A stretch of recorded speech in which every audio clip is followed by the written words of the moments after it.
Hi and welcome to this video on how to install the Designroom One client extensions.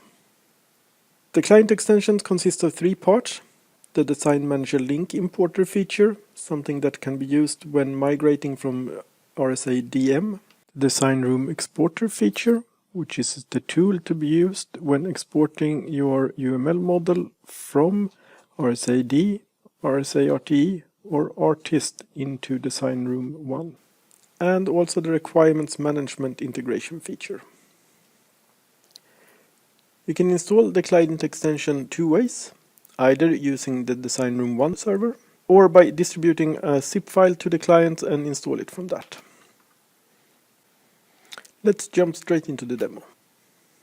Having the Eclipse client started, either RSAD, Rational Software Architect Real-Time Edition, or Artist. You select Help, Install New Software. Click the Add button. We are going to use the Designroom web server, so type in the path to the P2 repository. Select all components and click Finish and accept all buttons including the license. Once the tool is installed, you will have to restart Eclipse. That concludes this demo, and if you need some more information, please visit the DevOps community.